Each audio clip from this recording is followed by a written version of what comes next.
The blizzard had teeth. It came down from the high peaks of the Cascade Mountains like a living thing hungry and relentless, swallowing the Oregon wilderness in a fury of white. The wind screamed through the pines with a sound like tortured metal bending, ancient trees double tearing at anything foolish enough to stand in its path. Snow fell in horizontal sheets, each flake a tiny blade of ice, driven by winds that gusted to 70 miles per hour. This was the first great storm of winter, the kind that buried cabins and erased roads, and reminded men just how small they were against the raw, indifferent weight of nature. Inside a cabin that barely deserved the name Garrett Pierce, sat at a scarred wooden table and stared at the piece of paper that marked the end of his world. The single window rattled in its frame with a rhythmic tremor that had become the soundtrack to his existence. Each gust sent vibrations through the thin glass, a frequency he felt in his bones. Outside, the world had vanished beneath the storm's fury. The familiar shapes of trees, the outline of his ancient pickup truck, the path down to the main road, all of it had been consumed by the swirling white chaos. Inside, the cold was winning its slow war. The stone fireplace held nothing but dying embers, their faint orange glow, barely pushing back the shadows that gathered and pooled in the corners like dark water. He should have added more wood an hour ago, should have checked the weather report, should have done a lot of things. But Garrett Pierce had stopped doing things 7 years ago. He was 40 years old, though the mirror in the small bathroom suggested a man a decade older. The reflection that greeted him each morning on the rare occasions he bothered to look showed someone weathered beyond his years, hollowed out from the inside. His frame was still tall and broad-shouldered, the skeleton of a man who had once carried 100 pounds of gear through the Hindu Kush without breaking stride, who had climbed mountains and forded rivers and endured conditions that would have broken lesser men. But 7 years of deliberate neglect had stripped away the weight, leaving him lean and hard, in a way that spoke of deprivation rather than strength. His brown hair was cut short out of habit, military short, though gray had begun to thread through it at the temples like frost creeping across dark ground. His face was all sharp angles and weathered skin, a topographical map of sleepless nights, and too much sun in places where the sun burned like a brand. A dark beard shadowed his jaw, untrimmed for weeks, shot through with silver he pretended not to notice. But it was his eyes that told the real story to anyone who looked closely enough. They were a pale gray blue, the color of winter ice on a mountain lake, and they held the flat 1,000-yard stare of a man who had seen too much and forgotten none of it. They were the eyes of someone who had watched friends die, who had pulled triggers and lived with the consequences, who had come home to a country that had no idea what to do with men like him. He wore a faded red and black flannel shirt over a gray thermal base layer, the fabric thin and frayed at the elbows. His jeans were worn through at the knees, the denim soft from years of use and inadequate washing. His boots, good leather once upon a time, were now cracked and scarred, the laces frayed, the soles separating from the uppers. On his left wrist was a watch, military issue, the kind they gave you when you made it through Ranger School. The face was scratched, the band worn, but it still kept perfect time. It was the only thing in his life that did. The paper on the table was crisp and white, an obscene intrusion in the gloom. Official letterhead from a bank in Portland. Legal language typed in a font designed to convey authority and finality. Cold, clinical words that added up to a simple, brutal truth. This cabin, this last refuge, this final thin barrier between him and the void was no longer his. Notice of default. Failure to remit payment. Immediate eviction proceedings. Final notice. He had read it a dozen times since it arrived 3 days ago. The words never changed. The meaning never softened. Garrett picked up the letter with calloused fingers, the rough skin catching slightly on the expensive paper. Somewhere in a climate-controlled office in downtown Portland, a banker in a good suit had signed this. Somewhere in a fluorescent-lit law office, an attorney had filed it with the county clerk. To them, it was just another case number, another delinquent account, another deadbeat, who could not or would not keep up with his obligations. They had no idea that this cabin was a foxhole, that it was the only thing standing between a broken man and complete dissolution, that without it, there was nothing left to hold the line against the darkness. He let the paper fall back to the table. 7 years. 7 years since he had come back from Afghanistan with a chest full of medals he never wore and a head full of ghosts he could not exorcise. 7 years since he had carried Donovan Mercer's body through the dust and blood and chaos of the Kunar province, wrapped in a poncho liner because they had run out of body bags. 7 years since he had stood at Arlington National Cemetery on a gray October morning and watched them fold the flag with mathematical precision and hand it to Donovan's sister, her face white and empty, with shock, her hands trembling as she accepted the weight of her brother's sacrifice. 7 years of failing at everything that came after. He had failed to hold a job. Construction work, security guard positions, warehouse labor, he had tried them all. He lasted weeks at best, sometimes only days before the walls started closing in, or a foreman's raised voice became a drill sergeant's bark, or the pneumatic hiss of a nail gun became the crack of rifle fire echoing off valley walls. He had failed to sleep without nightmares, failed to wake without the crushing weight of guilt pressing down on his chest like a boot on his throat.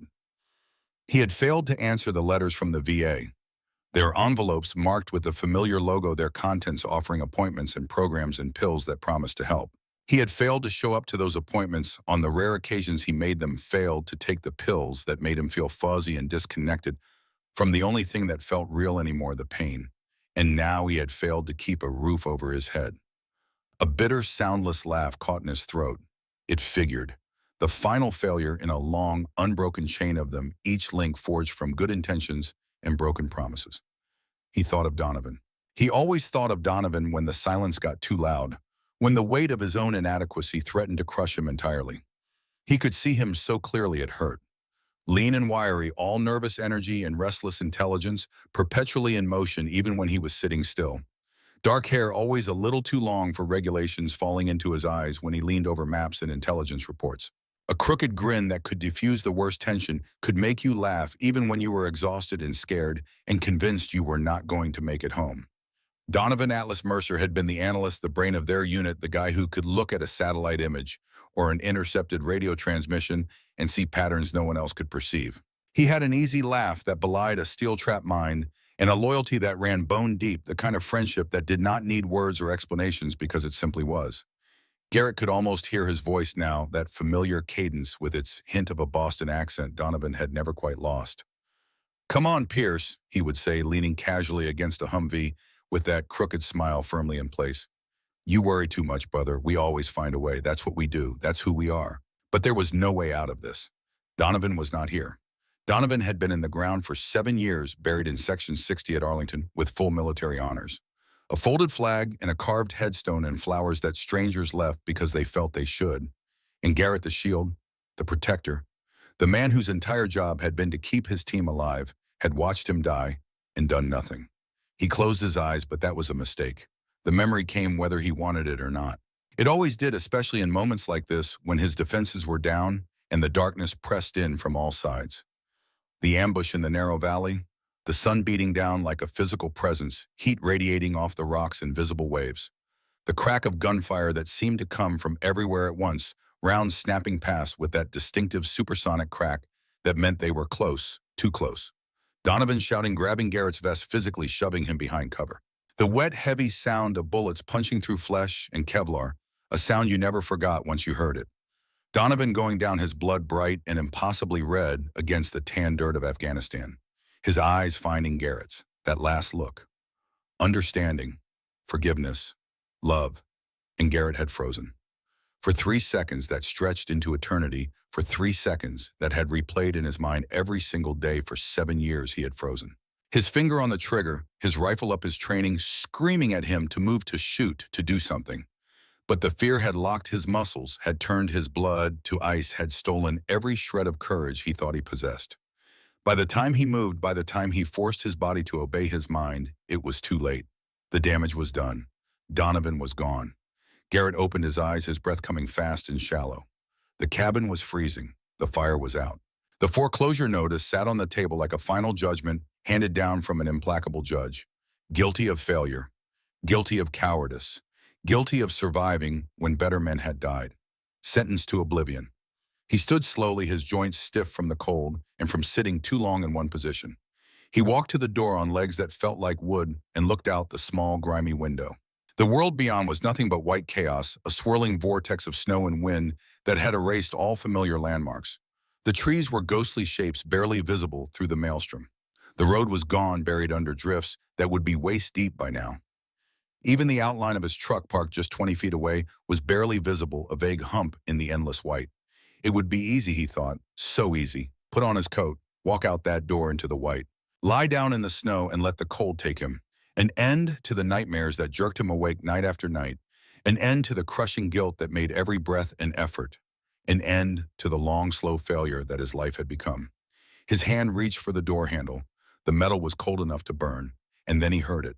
A scratching sound, faint, almost lost in the howl of the wind, but distinct.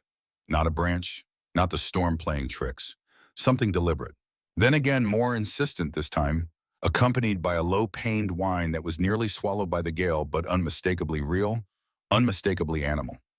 Every instinct he had buried under 7 years of grief and apathy surged to the surface in a flood of adrenaline. The sound triggered something deep in his hindbrain, some primal response that bypassed conscious thought and went straight to action. Something was alive out there, something in trouble, something that needed help. And despite everything, despite 7 years of trying to stop caring about anything at all that still mattered, Garrett yanked open the heavy wooden door. The blizzard hit him like a physical assault. Wind roared into the cabin with the force of a living creature, bringing with it a blinding spray of snow and ice that stung his face and hands. The cold bit deep, savage, and immediate, stealing his breath. He raised one arm to shield his face from the worst of it and looked down at his doorstep. There, collapsed in the snow, half buried already, was a dog, a German shepherd. A big one, powerfully built even in its current state of distress, with a thick double coat of black and tan that was now matted with ice. The dog was shivering violently, each tremor running through its entire body in waves. One of its front paws was held up off the ground, favoring it. Its breathing came in labored gasps, visible as clouds of vapor in the frigid air. But even in exhaustion, even in pain and cold, and near death, the animal lifted its head and looked directly at Garrett. The dog's eyes were a deep amber, the color of old whiskey held up to firelight, and they held a focus and intelligence that was immediately and startlingly evident. This was not the simple gaze of a pet looking to its master for guidance. This was something else, something more. A look that conveyed purpose and understanding and a depth of awareness that made Garrett's breath catch. For a heartbeat, they stared at each other. Man and dog, both on the edge, both barely hanging on, both marked by the world in ways that did not show on the surface. Then Garrett's training took over muscle memory and ingrained responses overriding conscious thought. He dropped to one knee, ignoring the bite of the frozen wood through his worn jeans. His hands found purchase in the dog's thick coat, his fingers sinking into wet fur and muscle. He hauled the heavy animal up and into his arms. The shepherd was dead weight, 80 pounds of solid muscle and bone, and matted fur, limp and unresisting. Garrett gritted his teeth, stood with an effort that made his back protest, and staggered backward into the cabin. He kicked the door shut behind him with his boot, cutting off the wind's howl with sudden, shocking finality. The silence that followed was almost painful. Garrett laid the dog down on the floor as gently as he could manage, near the remnants of the fire, where it was marginally warmer. The animal was still shaking, its breathing shallow and rapid. Hypothermia, almost certainly. Frostbite on the paws, maybe. Definitely exhaustion from fighting through the storm. He moved with a speed and efficiency he had not felt in years. He grabbed an old wool blanket from the bunk, the fabric scratchy and worn but still functional, and wrapped it around the dog, rubbing its limbs through the material to stimulate circulation and restore warmth. He filled a metal bowl with water from the 5-gallon jug by the sink and set it within reach. Then he knelt and began a systematic check for injuries, his hands moving with the practiced efficiency of a man who had done field medicine in far worse conditions, who had treated sucking chest wounds and compound fractures with nothing but a trauma kit and determination. The paw that the dog had been favoring was not broken, he determined after careful examination. Badly bruised, perhaps strained, but the bones were intact. No obvious bleeding, no open wounds that he could find, just cold and exhaustion, and the battering that came from traveling through a blizzard that should have killed anything caught in it. As his hands moved over the dog's body, checking ribs and legs and spine, Garrett felt something that made him stop cold. A collar, but not a store-bought leather collar from a pet supply chain, not a nylon model with a cheap plastic buckle. This collar was made of paracord. Olive drab, military-grade 550 paracord, the kind that could hold 550 pounds of weight and had 1,000 uses in the field. And it was woven into a thick, intricate pattern, a king cobra knot, tight and professional and unmistakable. Garrett's breath caught in his chest. He knew this knot. Every man in his unit knew it. It was their signature, their shared symbol, their way of marking themselves as brothers. During the long hours of downtime on deployment, when you were waiting for orders or sitting through a patrol-based rotation or just trying to pass the endless stretches between action, you learned to tie knots. You wove paracord into bracelets and lanyards and keychains and dog collars. It gave your hands something to do. It created something tangible, something you could give to the people who mattered.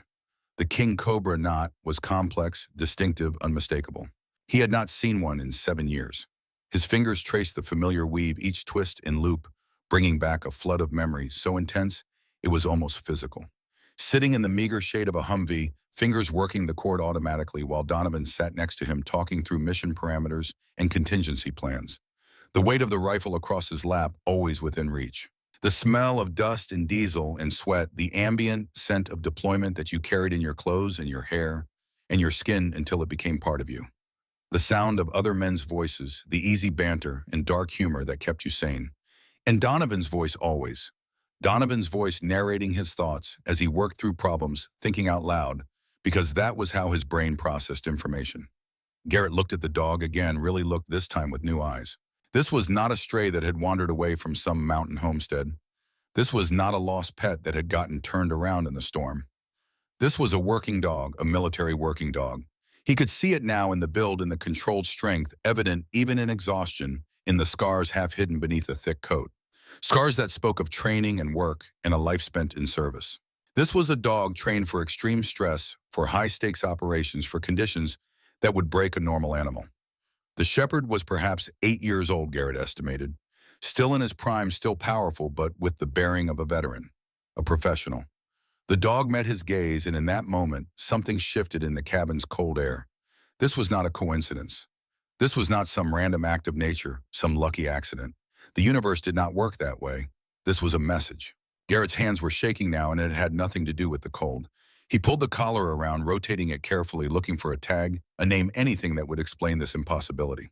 And there, tucked into the weave of the paracord, almost invisible unless you knew exactly where to look, was a small cylindrical object. A waterproof container, the kind used in the field to carry emergency medications or critical map coordinates. Stainless steel, thumb-size with a screw-top lid. Garrett's heart hammered against his ribs as he unscrewed it with fingers that felt numb and clumsy. Inside was a micro SD card.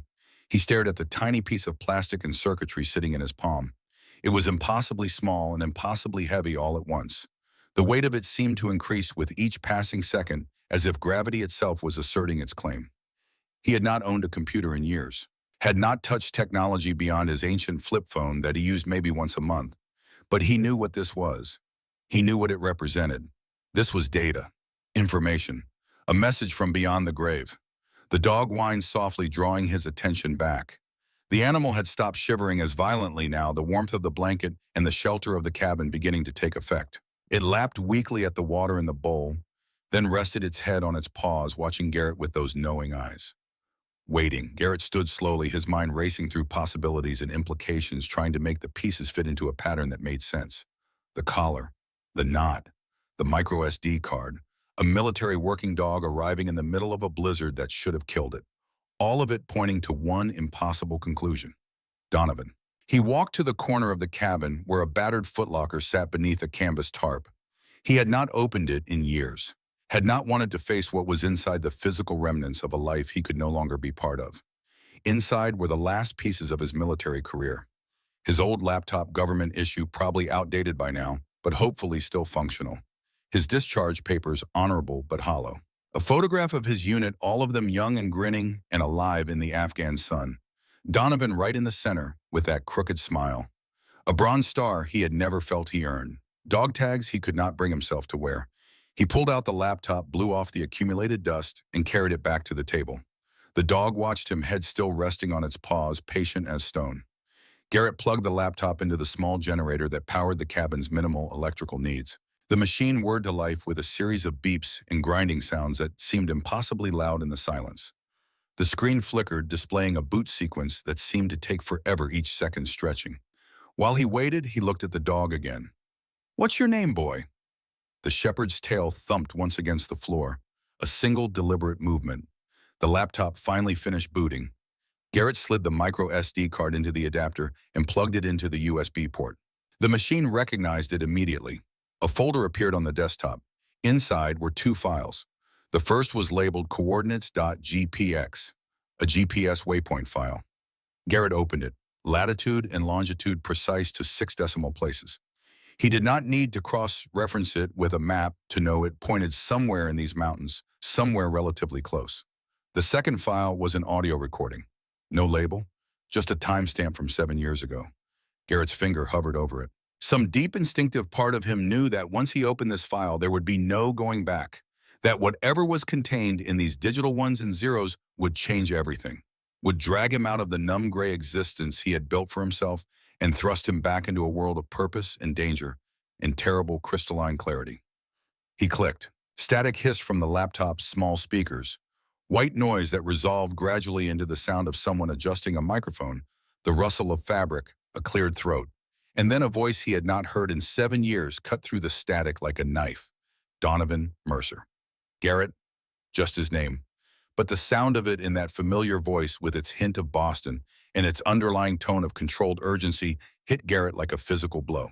His hand gripped the edge of the table knuckles white. If you're hearing this, then I'm gone. And I'm sorry, brother. I'm so damn sorry I had to drag you into this. The quality of the recording was not perfect. There was background noise, the hum of electronics, the distant sound of wind. But Donovan's voice came through clearly enough. I need you to listen carefully. What I'm about to tell you is going to sound impossible. But you know me, Pierce. You know I don't do impossible. I do thorough. I do prepared. And I've been preparing for this for a long time. A pause, the sound of movement like Donovan was leaning closer to the microphone. The dog who brought you this recording, his name is Stryker. He's trained. Better trained than any dog you've ever seen, and I mean that literally. He knows where to go, what to do, and most importantly, he knows how to get you there. You need to trust him, Garrett. Follow him. He'll lead you to a place I built. A place no one else knows about. You'll need those coordinates I sent, but more than that, you'll need to trust Stryker. Only he knows the actual entrance. Only he has the key. Another pause longer this time. When Donovan spoke again, his voice was harder edged with something dark. There's something you need to know. Something I found. Something that got me killed. Garrett's vision blurred. His breath came in short, sharp gasps. They murdered me, Garrett. Not the Taliban. Not some insurgent with a grudge. Apex Solutions. The name dropped into the silence like a stone into still water, sending ripples of implication spreading outward. Apex Solutions, the private military contractor, the massive defense industry player that had handled logistics and intelligence support for their unit and dozens of others. The company that was supposed to be on their side that wore the same flag on their uniforms, even if those uniforms were technically civilian. They've been dirty for years, brother, selling intelligence to the enemy, passing along our operational plans, prolonging the war because the longer it goes on, the more money they make. I've found the proof. Bank transfers running through shell corporations, audio recordings of their executives, satellite imagery showing their vehicles at insurgent meeting points. It's all there hidden in the place Stryker will take you. Everything you need to bring them down, to expose them, to make sure every soldier they got killed matters. Donovan's voice wavered slightly, then steadied. Tomorrow's deployment, the one we're shipping out for in about 12 hours, it's a trap. I know it is. I can see the pattern in the intelligence. The mission parameters have all the hallmarks of their manipulation. They know I'm close to exposing them, and they're going to take me out. Make it look like enemy action. Clean. Professional. Nobody asks questions when a soldier dies in combat. Garrett felt tears burning in his eyes, hot against his cold skin. I have to go on this mission. If I refuse, if I pull out at the last minute, they'll know for certain that I'm onto them. They'll disappear the evidence. They'll come after you.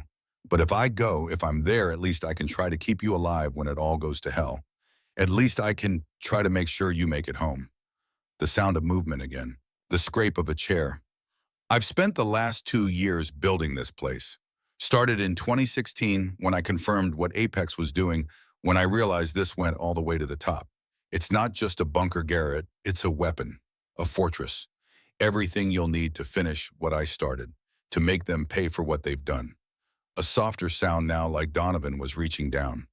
The audio picked up a faint whine, and Garrett realized the dog must be there with him in the recording.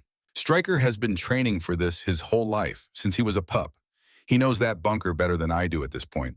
He knows how to open it, how to activate the systems, how to show you what you need to see. He's the living key to everything, and he's been with someone I trust, someone who will keep him safe until the moment you need him. When Donovan spoke again, his voice had softened, carrying a weight of emotion that made Garrett's chest tighten. You were always the better soldier, Pierce. The shield, the protector, the guy who kept us alive through impossible odds.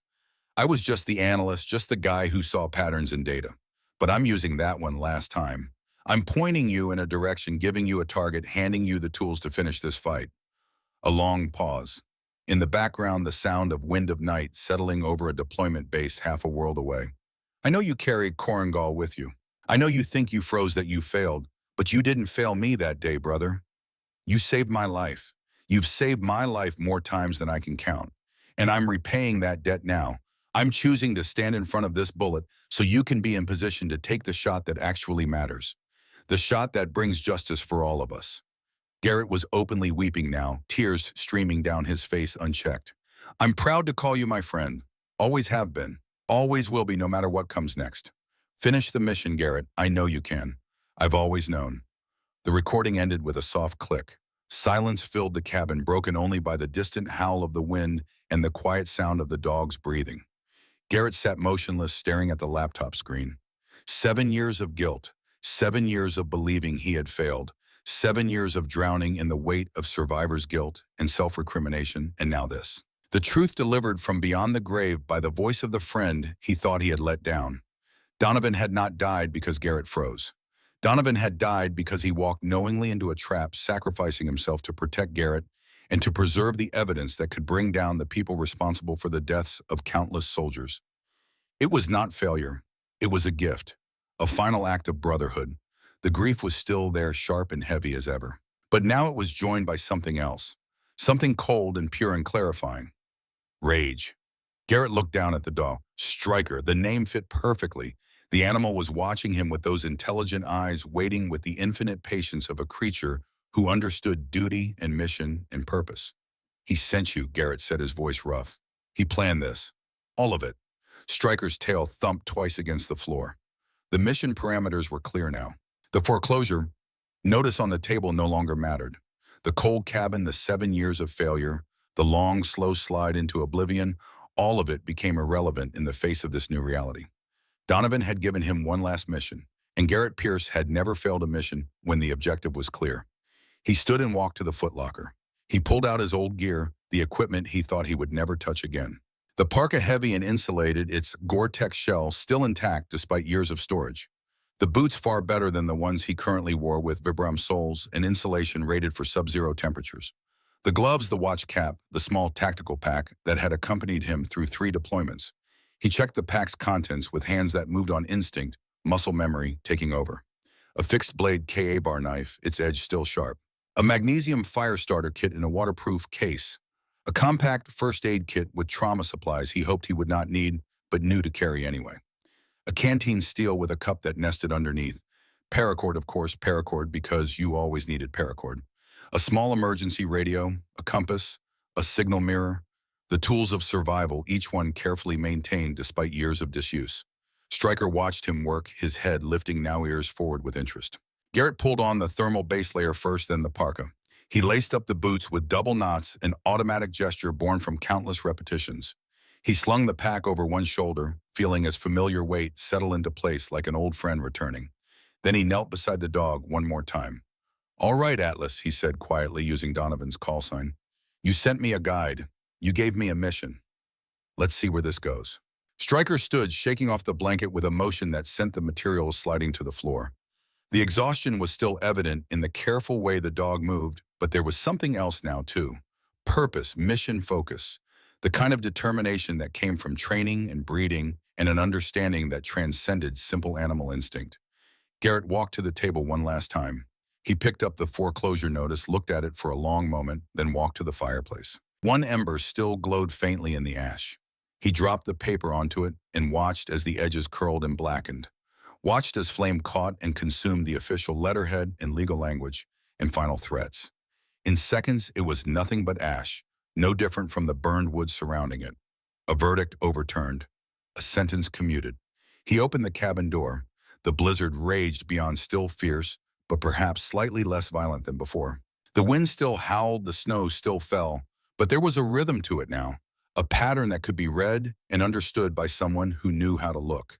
Stryker stepped out into the storm without hesitation, without looking back, his head lowered against the wind, his powerful body pushing through snow that already reached his chest in places. Garrett pulled his hood tight, leaned into the wind, and followed his guide into the white. The world outside was chaos given physical form. The wind tore at them from every direction, a living thing with malicious intent, trying to push them back, to force them to give up, to surrender to the storm's power. Snow fell so thick that breathing required deliberate effort, each inhalation bringing icy particles that burned the lungs. Visibility was measured in feet rather than yards. The temperature had dropped well below zero, and with the wind chill, it felt like stepping into a deep freeze. For any normal person or any normal animal, travel would have been impossible. Suicidal. The kind of decision that ended with frozen bodies found weeks later when the snow finally melted. But Stryker was not a normal animal. The dog moved with a calculated, energy-conserving gait that spoke of training and intelligence. He did not waste effort trying to run or bound through the deep snow. Instead, he pushed through it with steady, relentless progress, choosing his path with obvious care. He led Garrett away from the faint outline of the path that led down from the cabin, away from anything that might be called a trail or route, and plunged directly into the dense woods. Garrett followed, and despite everything, despite the cold and the exhaustion already creeping into his muscles, he found himself analyzing Stryker's route with a tactical eye he thought he had lost. The dog was using the massive trunks of ancient firs and cedars as natural windbreaks, staying in their lee where the snow had not drifted quite as deep and the wind's force was diminished. When he had to cross open ground, he chose the narrowest possible spans, minimizing exposure. He kept to low ground, following the contours of the land in a way that would make them invisible to anyone watching from higher elevation. This was not the path of least resistance. This was an infiltration route, a tactical approach designed to move unseen through hostile territory. Garrett had run routes exactly like this in Afghanistan and Iraq in countless training exercises designed to teach soldiers how to move through enemy territory without detection. Stay low, use terrain, minimize your profile, move with purpose but without haste. The principles were universal, and Stryker was following them with a precision that would have impressed any infantry sergeant. The dog knew military tactics, had been trained in them, drilled in them until they became instinct. What else had Donovan taught him? They crossed a frozen creek at its narrowest point, the ice thick enough to support their weight without cracking. They skirted the edge of a clearing, staying just inside the tree line, where the shadows were deeper. They moved uphill for a stretch, then down again, following a path that seemed random but clearly was not. As they walked, as the minutes stretched into an hour and then longer, Garrett felt something shifting inside him. The thick fog of depression that had smothered him for 7 years began to lift like morning mist burned away by the sun. The dull, constant ache of grief receded, not disappearing, but becoming something he could function through rather than drown in. In its place came something he had not felt in so long he barely recognized it. Focus. His senses sharpened. He noted the direction of the wind, how it shifted as they moved through different terrain. He felt the temperature drop, registered the depth of the snow, tested the stability of the ground beneath his boots before committing his weight. His body, which had felt like a burden for years, now responded with the automatic efficiency of long training. Muscles remembered movements. Hands found holds without conscious thought. Breathing regulated itself to match exertion. He was no longer a broken man waiting to die. He was an operator on a mission. He watched Stryker, amazed at the dog's stamina and determination. The animal moved with unwavering certainty despite the conditions, despite his earlier exhaustion, despite the paw that still had to be painful. Every few minutes he would pause and look back, those amber eyes, checking that Garrett was still following, still keeping pace, then press on with renewed purpose. This was not a pet hoping his master would follow. This was a professional ensuring his teammate was maintaining formation. Finally, after what felt like an eternity of white and cold and endless struggle, Stryker slowed his pace. They had reached the base of a massive granite cliff. It rose up from the forest floor like a wall built by titans, sheer and unforgiving, its face smooth and vertical, disappearing into the swirling snow above. The cliff extended in both directions as far as Garrett could see through the limited visibility, an impassable barrier of ancient stone that marked the end of the forest and the beginning of the mountain's true heights. A dead end. Stryker led him into a small alcove at the cliff's base, a natural sheltered spot where 3 massive boulders had fallen together centuries ago to create a pocket of relative calm. Here the wind's fury was dampened, the worst of the snow blocked by the stone overhead. It was not warm, but it was survivable. Garrett leaned against the cold granite, his breath coming in ragged clouds, his muscles screaming in protest. Sweat had soaked through his base layer despite the cold, and he knew he needed to keep moving soon, or that moisture would freeze and steal what warmth remained. But for just a moment, he allowed himself to catch his breath. "Okay, Atlas," he said between gasps. We're here, now what? Stryker did not rest. The dog walked along the base of the cliff with purpose, his nose low to the ground, sniffing intently. He moved perhaps 20 feet, stopped at a section of rock face that looked absolutely identical to every other section, flat gray, weathered by millennia of exposure, and sniffed at one particular spot near the ground with evident interest. Then he looked back at Garrett and whined once. A sharp, purposeful sound that cut through the muffled quiet of the alcove. Garrett pushed off the wall and walked over his legs, protesting the movement. He looked at where Stryker was focused but saw nothing. Just rock. Solid and ancient, unchanging granite. Stryker whined again, more insistent this time. Then with deliberate precision, he lifted his right front paw, the injured one Garrett noted, which made the gesture even more significant, and pressed it firmly against a specific rock. The rock was perhaps the size of a dinner plate set into the cliff face at about knee height. It looked no different from any of the hundreds of other rocks that made up the natural mosaic of the granite face. But under the pressure of Stryker's paw, it moved. Depressed inward, perhaps a quarter of an inch, with a soft mechanical click that Garrett felt more than heard. For a moment, nothing happened. Then a low hum vibrated through the soles of Garrett's boots.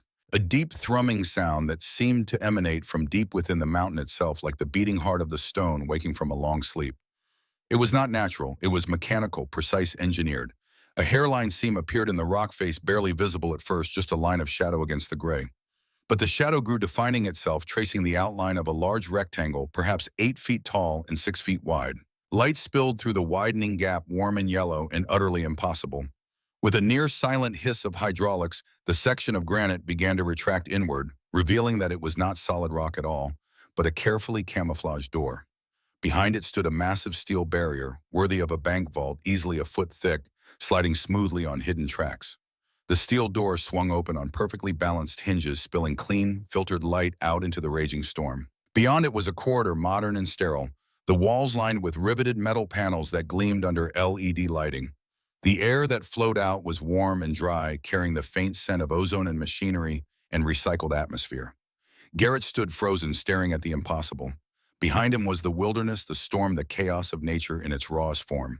Before him was a doorway carved into the mountain's heart, a threshold between the organic and the engineered, between the world he knew and something else entirely. Stryker stood at that threshold, looking back over his shoulder at Garrett, waiting. "Are you coming?" Garrett took a step forward, then another. His mind struggled to process what he was seeing, struggled to reconcile the reality of a hidden bunker in the Cascade Mountains with everything he thought he knew about Donovan, about this place, about what was possible. But the evidence was right in front of him. Donovan had not been exaggerating. He had not been engaging in fantasy or paranoid preparation. He had built a fortress, and he had hidden it in plain sight, camouflaged it so perfectly that even someone standing directly in front of it would see nothing but natural stone. Garrett stepped across the threshold, out of the storm and into the light.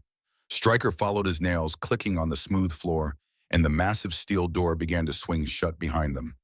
The last thing Garrett saw before it closed completely was the storm still raging outside, indifferent and eternal.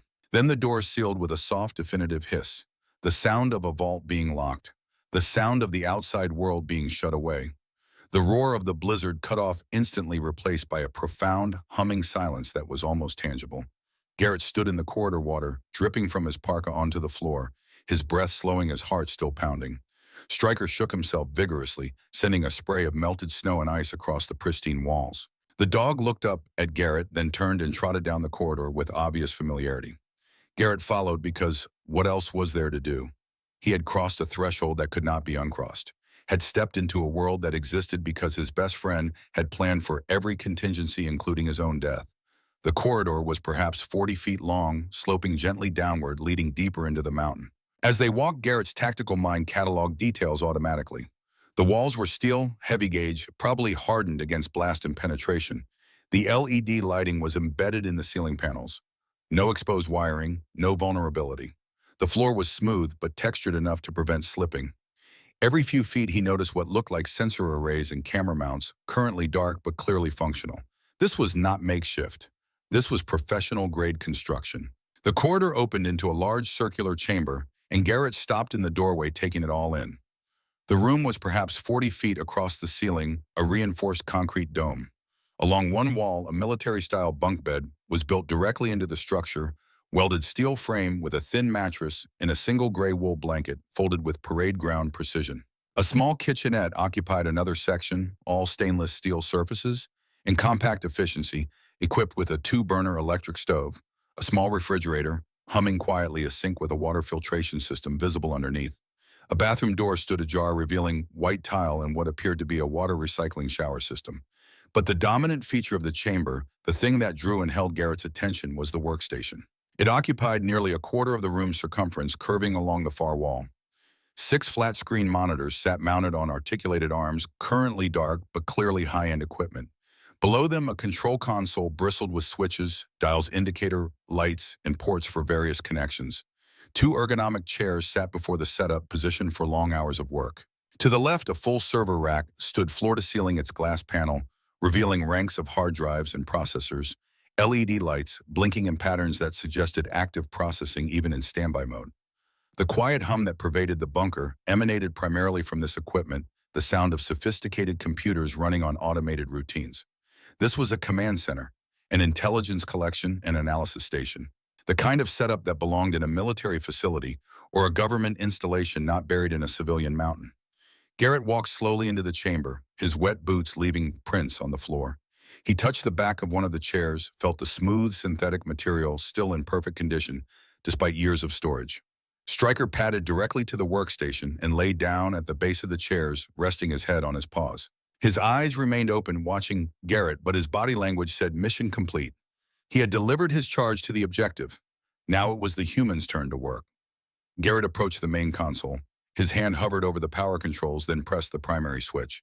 The monitors flickered to life with a soft chime that seemed too cheerful for the moment. But instead of displaying a welcoming desktop or login screen, they immediately began showing error messages in red text. Directory not found, master file table corrupted, critical system failure, data integrity compromised, recovery mode initiated. Garrett's heart sank. He had followed a dog through a blizzard, had crossed into an impossible fortress, and now faced a broken computer system. The cruel irony threatened to break through his newfound focus. But then he noticed something. In the top left corner of the primary monitor, a single blinking cursor. A command prompt. The most basic interface, but also the most direct. A backdoor for someone who knew what they were doing.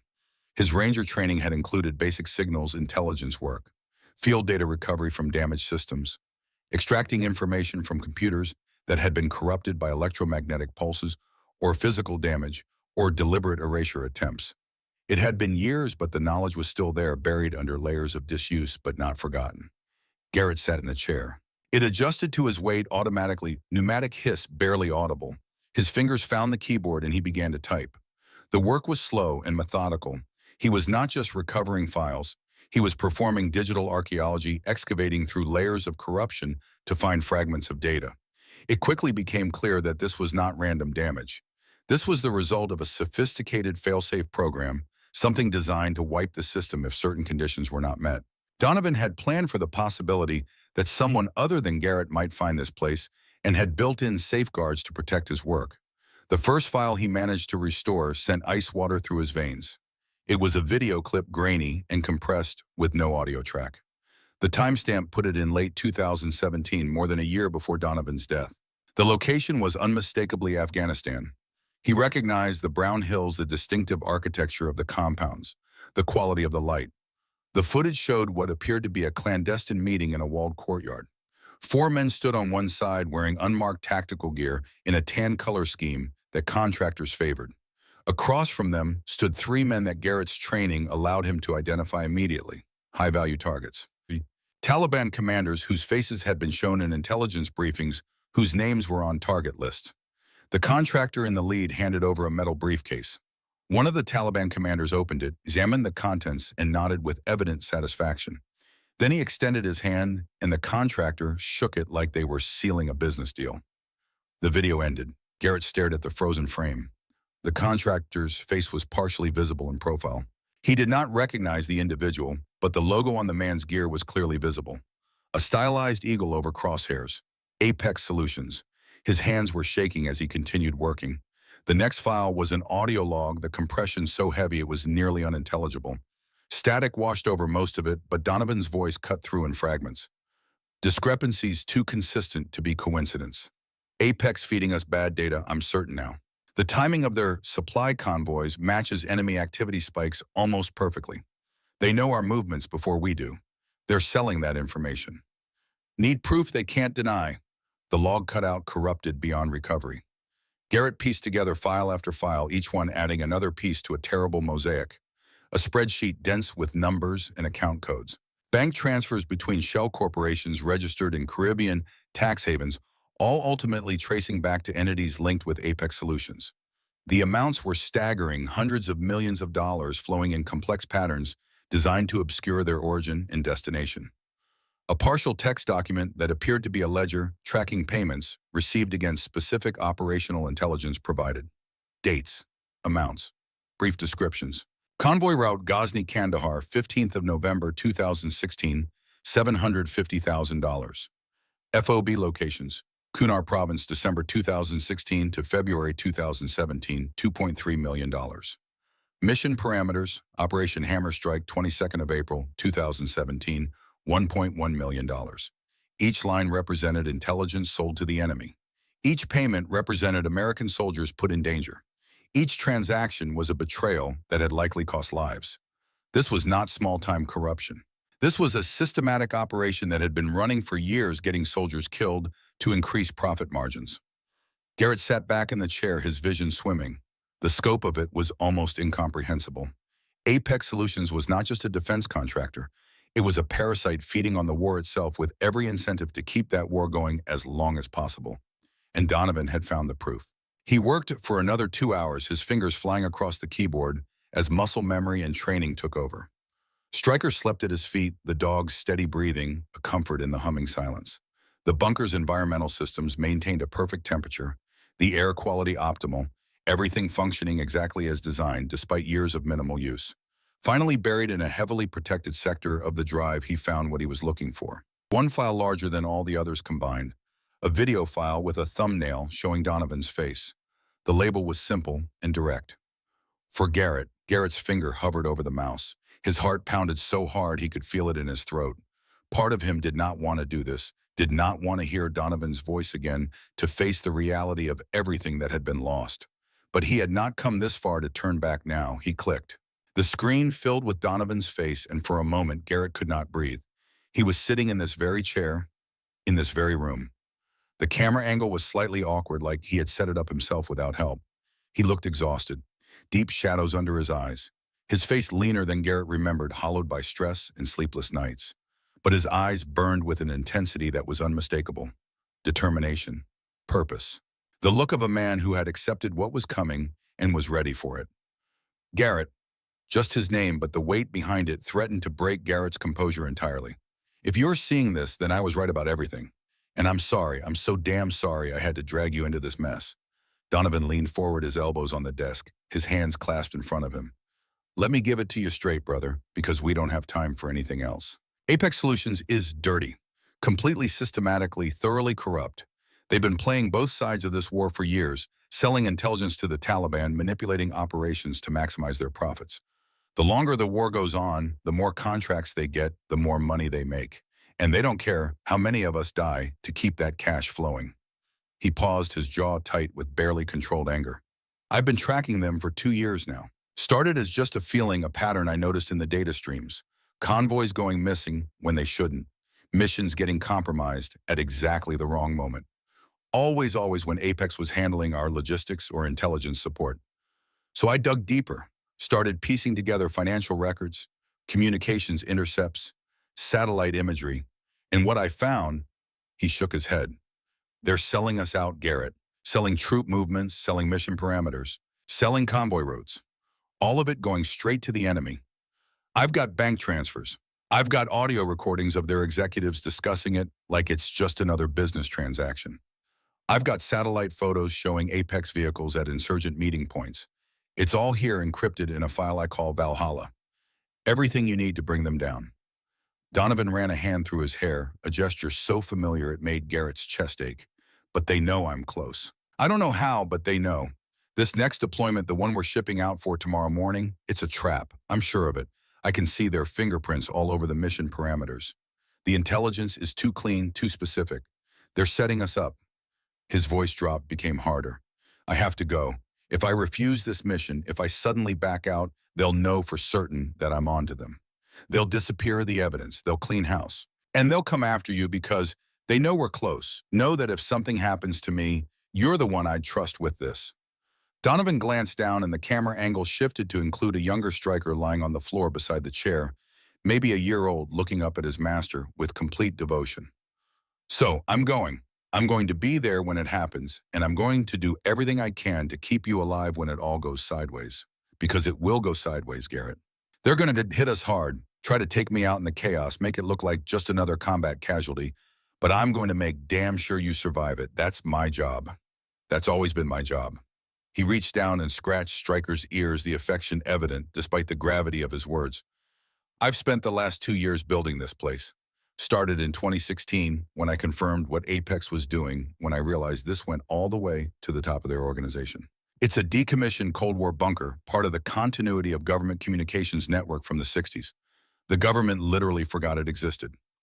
I bought it through a shell corporation for almost nothing and spent every leave, every break, every spare moment turning it into what you see now. Donovan looked back at the camera. Stryker knows this place better than anyone. I've trained him since he was 8 weeks old. He knows how to activate the systems, how to open the entrance, how to show you everything you need. He's not just a dog, Garrett. He's the living key to this whole operation. I've left him with someone I trust, absolutely someone who will keep him safe and release him when the time is right. His expression softened slightly. You were always the better soldier, brother.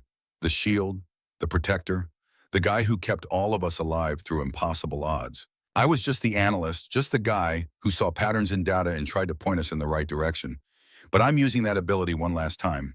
I'm pointing you now, giving you a target, handing you the tools to finish this fight. Donovan's voice wavered for just a moment before steadying. I know you carry Korengal with you. I know you think you froze, that you failed. But you didn't fail me that day. You saved my life. You pulled me out of that kill zone. You've saved my life more times than I can count. And I'm repaying that debt now. I'm choosing to stand in front of this particular bullet so that you can be in position to take the shot that actually matters. The shot that brings justice for all the men we lost. The shot that makes sure their sacrifices weren't just fuel for some corporation's profit margins. He leaned closer to the camera, his eyes intense. Finish the mission, Garrett. Expose these bastards. Bring them down. Make them pay for every soldier they got killed. I know you can do it. I've always known. You're the best man I've ever served with, and I'm proud to call you my friend. His hand reached toward the camera controls. Always have been, always will be, no matter what happens next. The screen went dark. Garrett sat in the humming silence of the bunker, tears streaming down his face unchecked. The grief that had hollowed him out for 7 years was still there, still heavy and sharp. But it had transformed into something else, something with purpose. Donovan had not died because Garrett froze. Donovan had died executing the most important mission of his life, had sacrificed himself knowingly, deliberately, to ensure the evidence survived and to keep Garrett alive to use it. It was not failure. It was the ultimate act of brotherhood, and it demanded completion. Garrett looked down at Stryker. The dog had lifted his head and was watching him with those knowing eyes waiting. We're going to finish it, Garrett said, his voice rough. We're going to make them pay for what they did to him. To all of them. Stryker's tail thumped once against the floor. The mission had been received. Now it was time to plan the execution.